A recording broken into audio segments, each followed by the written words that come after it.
يا أيها الناس قد جاءكم الرسول بالحق من ربكم فآمنوا خيرا لكم وإن تكفروا فإن لله ما في السماوات والأرض وكان الله عليما حكيما. يا أهل الكتاب لا تغلوا في دينكم ولا تقولوا على الله إلا الحق إنما المسيح عيسى ابن مريم رسول الله وكلمته ألقاها إلى مريم وروح منه فآمنوا بالله ورسله ولا تقولوا ثلاثة انتهوا خيرا لكم إنما الله إله واحد سبحانه أن يكون له ولد له ما في السماوات وما في الأرض وكفى بالله وكيلا. اے لوگو، یہ رسول تمہارے پاس تمہارے پروردگار کی طرف سے حق لے کر آ گئے ہیں. اب ان پر ایمان لے آؤ کہ تمہاری بہتری اسی میں ہے. اور اگر اب بھی تم نے کفر کی راہ اپنائی تو خوب سمجھ لو کہ تمام آسمانوں اور زمین میں جو کچھ ہے اللہ ہی کا ہے، اور اللہ علم اور حکمت دونوں کا مالک ہے. اے اہل کتاب، اپنے دین میں حد سے نہ بڑھو اور اللہ کے بارے میں حق کے سوا کوئی بات نہ کہو. مسیح عیسی ابن مریم تو محض اللہ کے رسول تھے اور اللہ کا ایک کلمہ تھا جو اس نے مریم تک پہنچایا، اور ایک روح تھی جو اسی کی طرف سے پیدا ہوئی تھی. لہذا اللہ اور اس کے رسولوں پر ایمان لاؤ اور یہ مت کہو کہ خدا تین ہے. اس بات سے باز آ جاؤ کہ اسی میں تمہاری بہتری ہے. اللہ تو ایک ہی معبود ہے، وہ اس سے بالکل پاک ہے کہ اس کا کوئی بیٹا ہو.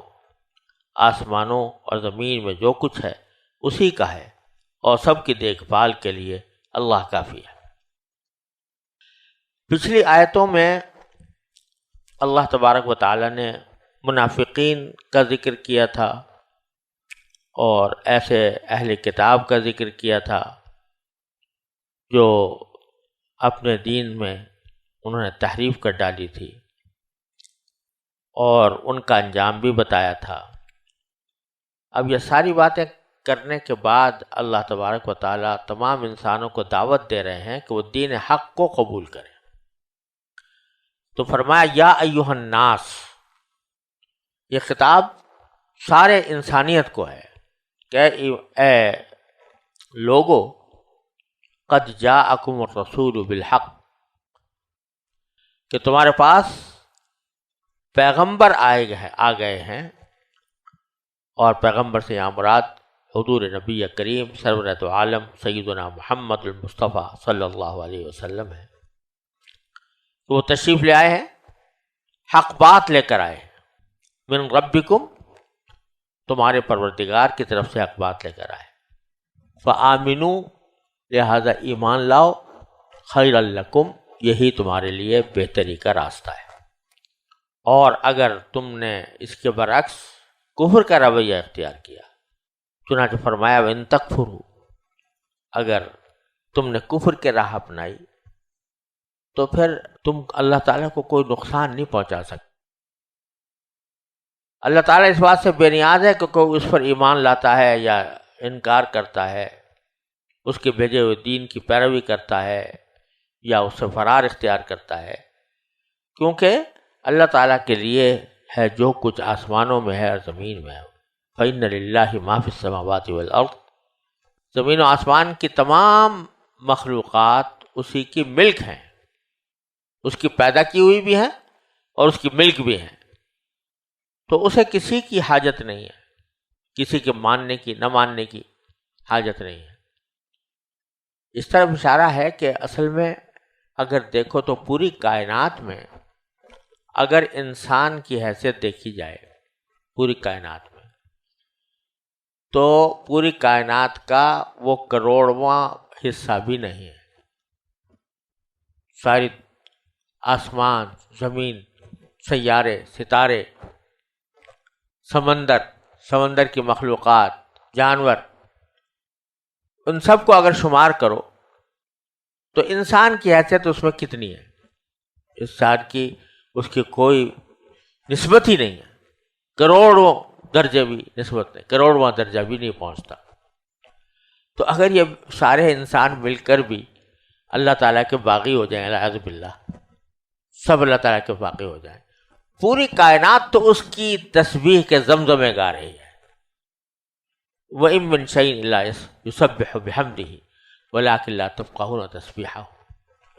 تو اشارہ اس طرف ہے کہ تمہارے ماننے نہ ماننے سے کیا فرق پڑتا ہے اللہ تعالیٰ کی، اس کے جمال میں، اس کے کمال میں، اس کی کبریائی میں، اس کی عظمت میں کوئی کمی واقع نہیں ہوتی، ذرہ برابر کمی نہیں ہوتی اگر تم اس کے نافرمان بنو یا اس سے کفر اختیار کرو. وَإِن تَكْفُرُوا فَإِنَّ لِلَّهِ مَا فِي السَّمَاوَاتِ وَالْأَرْضِ.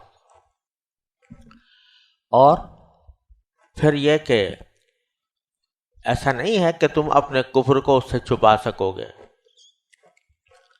کان اللہ علیما، اللہ تعالیٰ خوب جانتا ہے، تمہارے ایک ایک عمل کو جانتا ہے، تمہارے ایک ایک عقیدے کو جانتا ہے، تمہارے دل میں جو باتیں گزرتی ہیں ان کو جانتا ہے. علیم بذات الصدور ہے، تو لہذا تم اس سے چھپ نہیں سکتے. البتہ وہ اس دنیا کے اندر تمہیں فوراً اپنی پکڑ میں نہیں لیتا. اگر تم ہو سکتا ہے بعد آ جاؤ کسی وقت، تو اس واسطے اکٹھا اس وقت پکڑ میں نہیں لیتا، لیکن ایک وقت آئے گا کہ وہ پکڑ میں لے گا. تو یہ اس کی حکمت کا تقاضا ہے کہ کس کو کس وقت پکڑ میں لے. تو کان اللہ علیماً حکیما. اب آگے اہل کتاب کو بڑی ہی مشفقانہ انداز میں نصیحت کی جا رہی ہے کہ یا اہل کتاب لا تغلو فی دینکم، اے اہل کتاب تم اپنے دین میں حد سے نہ بڑھو. لفظ جو استعمال کیا ہے قرآن کریم نے وہ ہے غلو. دین میں غلو نہ کرو. دین میں غلو کرنے کا کیا مطلب ہے؟ مطلب یہ ہے کہ دین کے نام پر آپ ایسی باتیں کرو کہ جو اللہ تعالیٰ کی مقرر کی ہوئی حدوں سے گزری ہوئی ہوں. اب اہل کتاب خاص طور پر عیسائیوں کا معاملہ یہ تھا کہ انہوں نے غلو کیسے کیا کہ حضرت عیسیٰ علیہ السلام ان کے درمیان مبعوث فرمائے گئے، انجیل ان کو عطا کی گئی. تو بے شک حضرت عیسیٰ علیہ السلام بڑے زبردست برگزیدہ پیغمبر تھے، اور اللہ تعالیٰ نے ان کو خصوصی معجزات سے نوازا تھا کہ وہ مردے کو زندہ کرنے کی اللہ تعالیٰ کے حکم سے وہ یہ کام کر لیتے تھے. مادر ذات نابینا کو اللہ تعالیٰ کے حکم سے شفا ہو جاتی تھی ان کے ہاتھوں سے. تو ظاہر ہے کہ وہ قابل تعظیم تھے، لیکن عیسائیوں نے اس تعظیم میں حد سے گزر کر غلو اختیار کیا کہ ان کو پیغمبر سے آگے بڑھا کر خدا بنا دیا، یا خدا کا بیٹا کہہ دیا، یا خدا کا اقنوم کہہ دیا. تو یہ غلو تھا جو نصارہ کے ہاں پایا گیا. دوسرا غلو وہ ہے جو رہبانیت کی شکل میں آیا. اللہ تبارک و تعالیٰ نے یہ بے شک کہا تھا کہ بھئی دنیا جو ہے آخرت کے مقابلے میں بہت حقیر چیز ہے، لیکن یہ نہیں کہا تھا کہ دنیا کی ہر خواہش کو، ہر لذت کو، ہر چیز کو چھوڑ بیٹھو. لیکن انہوں نے رہبانیت اختیار کی. وَرَهْبَانِيَّةً ابْتَدَعُوهَا مَا كَتَبَ اللَّهُ مَا كَتَبْنَا عَلَيْهِمْ إِلَّا ابْتِغَاءَ رِضْوَانِ اللَّهِ. تو اس طرح غلو اختیار کیا تھا. تو یہاں ان کو نصیحت کی جا رہی ہے کہ بھائی یہ بڑی اچھی بات ہے کہ تم حضرت علیہ السلام پر ایمان لائے. یہودی تو محروم رہے حضرت عیسیٰ علیہ السلام پر ایمان لانے میں. تمہیں اللہ تعالیٰ نے توفیق دی، تم حضرت عیسیٰ علیہ السلام پر ایمان لے آئے، لیکن آگے بڑھ کر تم نے غلو اختیار کر لیا. تو اب اس غلو کو چھوڑ دو تو بس اچھی بات رہ جائے گی. اور وَلَا تَقُولُوا عَلَى اللَّهِ إِلَّا الْحَقَّ، اللہ تعالیٰ کے بارے میں صرف حق بات کہو. یعنی یہ کہنا کہ حضرت عیسیٰ علیہ السلام وہ اللہ کے بیٹے تھے، یا خدا جو ہے وہ 3 اقانیم سے عبارت ہے اور ان میں سے ایک حضرت عیسیٰ علیہ السلام خود ہیں، تو یہ ایسی بات ہے کہ جو تم نے اپنی طرف سے گھڑ لی ہے۔ انجیل میں کہیں نہیں تھی، جو کتاب حضرت عیسیٰ علیہ السلام پر نازل کی گئی انجیل، اس میں کہیں یہ بات نہیں تھی۔ وہ اصل انجیل جو حضرت عیسیٰ علیہ السلام پر نازل کی گئی تھی وہ تو اللہ ہی جانے کہاں گئی اور کس طرح وہ محفوظ رکھا گیا۔ لیکن جو 4 انجیلیں اس وقت مشہور ہیں، متی، مرقس اور لوقا اور یوحنا، یہ 4 انجیلیں مشہور ہیں۔ ان 4 انجیلوں میں سے بھی کسی ایک انجیل میں بھی جو حقیقت میں انجیلیں نہیں ہیں، وہ انجیلیں نہیں ہیں جو اللہ تعالیٰ نے حضرت عیسیٰ علیہ السلام پر نازل فرمائی تھی۔ یہ تحریف شدہ سوانح ہیں حضرت عیسیٰ علیہ السلام کی، جو 4 افراد مرتب کی، اور عیسائی حضرات کا کہنا ہے کہ یہ الہام سے لکھی گئی، متی، مرقس، لوقا اور یوحنا۔ یہ 4 میں سے بھی باوجود ہے کہ یہ محرف ہیں، اس کے باوجود اس میں کوئی ایک جملہ ایسا نہیں ہے کہ جو خدا کے تثلیث پر دلالت کرتا ہو، کہ بھئی خدا 3 اقانیم سے عبارت ہے، ایک خدا ہے، ایک بیٹا ہے، ایک روح القدس ہے۔ تو ایسا پورے کہیں موجودہ انجیلوں میں، جس پر موجودہ نصرانی حضرات ایمان رکھتے ہیں کہ یہ الہامی ہیں، ان میں بھی کہیں یہ ذکر نہیں ہے، سجائے کہ حضرت عیسیٰ علیہ السلام پر نازل ہونے والی اصل انجیل میں اس کا ذکر ہوتا۔ تو اللہ تعالیٰ فرماتا ہے جو کچھ تم کہہ رہے ہو یہ اپنی طرف سے ہے۔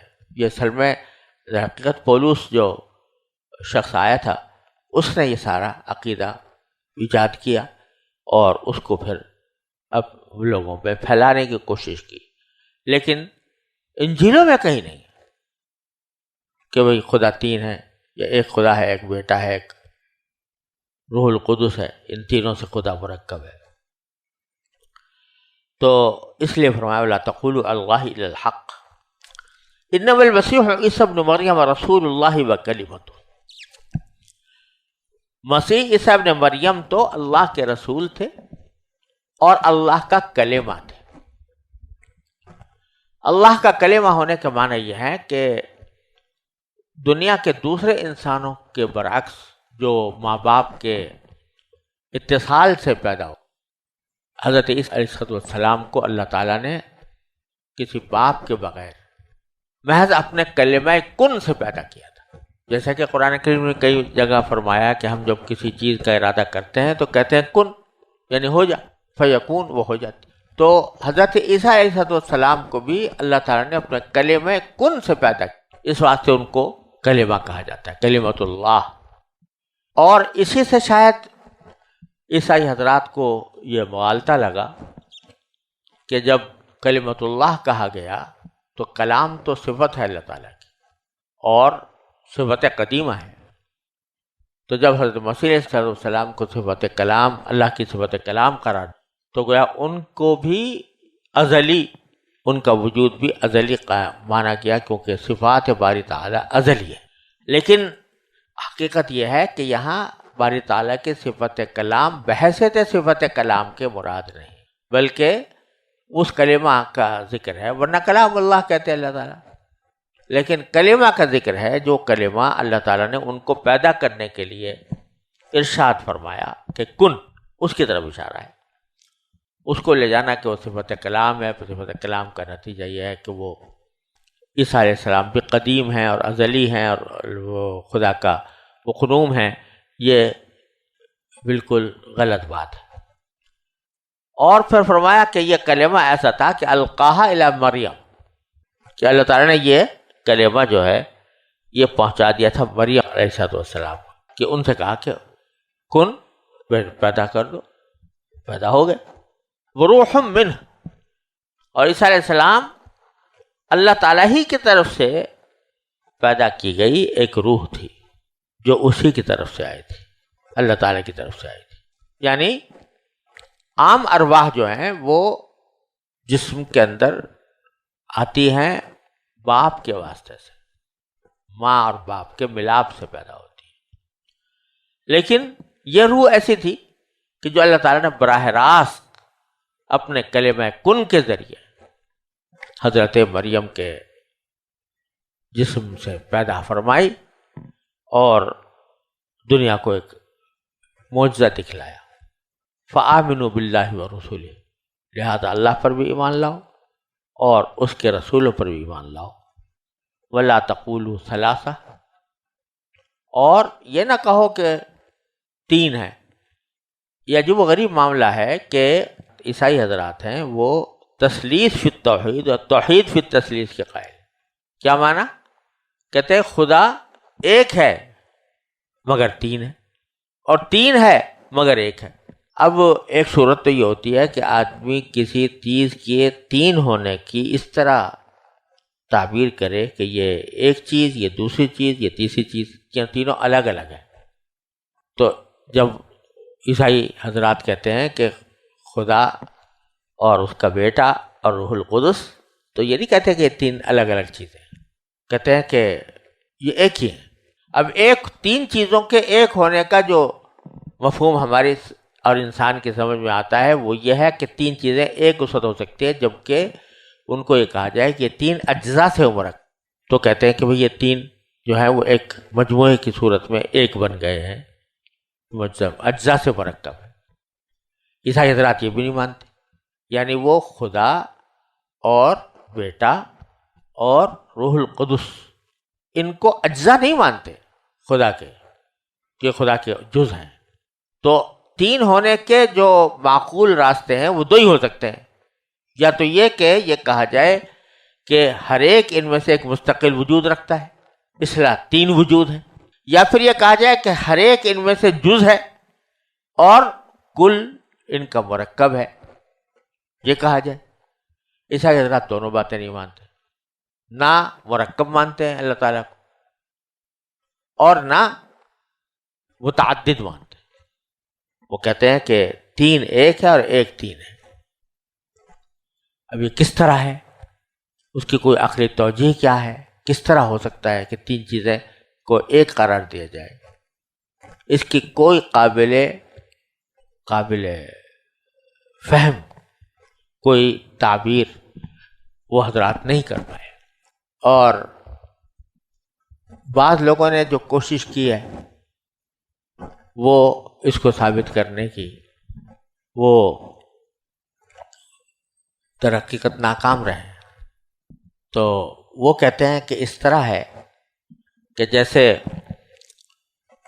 دماغ ہے، وہ دماغ جو ہے یہ علم بھی رکھتا ہے اور خود اپنا علم بھی رکھتا ہے. تو دماغ یہ خود اپنا علم رکھتا ہے، خود اپنی فہم رکھتا ہے کہ دماغ کوئی چیز ہے. تو ایک طرف دماغ ہے وہ عالم ہے اور دوسری طرف دماغ معلوم ہے، اور تیسری طرف اعلی علم ہے. دماغ ہی سے دماغ نے دماغ کو پہچانا، تو وہ دماغ بھی ہے، عالم بھی، معلوم بھی اور اعلی علم بھی. تو اس طریقے سے کہتے ہیں تین ایک ہو جاتے ہیں. لیکن یہ مثال بھی اس لیے غلط ہے کہ یہاں تین چیزیں نہیں ہیں، چیز ایک ہی ہے، اس کی حیثیتیں بدل رہی ہیں. ایک حیثیت سے وہ عالم ہے، ایک حیثیت سے وہ معلوم ہے، ایک حیثیت سے وہ اعلی علم ہے. اگر یہ کہتے کہ خدا ایک حیثیت سے خدا ہے، ایک حیثیت سے بیٹا ہے، ایک حیثیت سے روح القدس ہے، تو یہ بھی نہیں کہتے. یعنی کوئی یہ نہیں کہتا کہ حیثیتوں کا فرق ہے ان کے درمیان، بلکہ تین ہیں، تین ایک ہے، ایک ہے اور ایک تین ہے. تو نہ جز اجزاء کے قائل ہیں، نہ حیثیتوں کے قائل ہیں، نہ تعدد کے قائل ہیں. تو یہ ایک ایسا معمہ ہے جو حل ہو نہیں سکا کبھی بھی. بڑے بڑے فلاسفہ بھی پیدا ہوئے ان کے یہاں، اور انہوں نے اس قسم کی کوششیں بھی کی جیسے میں نے عرض کیا، لیکن وہ ناکام رہے. تو اور آخر میں جا کر یہ کہہ دیا کہ یہ جو ہے یہ متشابہات میں سے ہماری عقل سے خارج ہے. حالانکہ متشابہات جو ہوتے ہیں وہ کسی دین کا لازمی عنصر نہیں ہوتے. متشابہات ایسی چیزیں ہوتی ہیں کہ اگر آدمی اس کو نہ سمجھے تو اس سے کوئی فرق نہیں پڑتا. اور یہ تو سب سے پہلا عقیدہ ہے جس کے اوپر ایمان لائے بغیر آدمی عیسائی نہیں ہو سکتا. تو جو سب سے پہلا عقیدہ ہے وہی متشابہات میں سے ہو جائے. جیسے عقیدہ توحید ہے ہمارے یہاں، اس کو کوئی کہہ دے کہ جی یہ تو متشابہات میں سے ہے، اس کی سمجھ. متشابہات ایسی چیزیں نہیں ہوتی کہ جن پر ایمان لانا، جس کو سمجھنا، جس کے سمجھے بغیر آدمی مومن نہ ہو سکے، ایسی چیز متشابہات میں نہیں ہوتی. اس لیے فرماتے ہیں کہ لا تقولوا ثلاثہ، ارے بھائی یہ 3 بات کی بات چھوڑو، انتہوا خیر لکم، اس سے بعد آ جاؤ، یہی تمہارے لیے بہتر ہے. انما اللہ الہ واحد، اللہ تو ایک ہی ہے. سبحانہ ان یکون لہ ولد، وہ اس بات سے بہت پاک ہے کہ اس کا کوئی بیٹا ہو. اور آگے اس کی ایک بالکل سیدھی سی سادی سی دلیل بیان فرمائی کہ عام طور سے انسان کو اولاد کی حاجت ہوتی ہے اپنی مدد کے لیے، کہ وہ یہ چاہتا ہے انسان کہ میرے اولاد ہو تو میری دست و بازو بنے، میں اپنے کسی مقاصد کے اندر اس کو استعمال کروں، اس سے کام لوں. تو اللہ تبارک و تعالیٰ کا معاملہ تو یہ ہے کہ لہو ما فی السماوات و ما فی الارض. وہی بات یہاں پر دہرائی کہ آسمان و زمین میں جو کچھ ہے وہ اسی کا ہے. تو پھر اللہ تبارک و تعالیٰ کو کسی مدد کی حاجت نہیں کہ اس کو اولاد کی ضرورت ہو. وَكَفَى بِاللَّهِ وَكِيلًا، اور سب کی دیکھ بھال کے لیے اللہ کافی ہے. تو جب وہ خود کافی ہے تو اپنے امور سلطنت کو انجام دینے کے لیے اسے کسی معاون کی ضرورت نہیں، کسی مددگار کی ضرورت نہیں، کسی وکیل کی ضرورت نہیں. تو اللہ تعالیٰ خود کام کرنے والا ہے. لہذا اس کا بیٹا ہونا یہ کوئی تصور سے باہر بات ہے، عقل کے خلاف ہے یہ بات کہ جو کائنات کا مالک ہو، خالق ہو، اس کو بیٹے کی ضرورت پڑے. لہذا اس سے بعد آ جاؤ.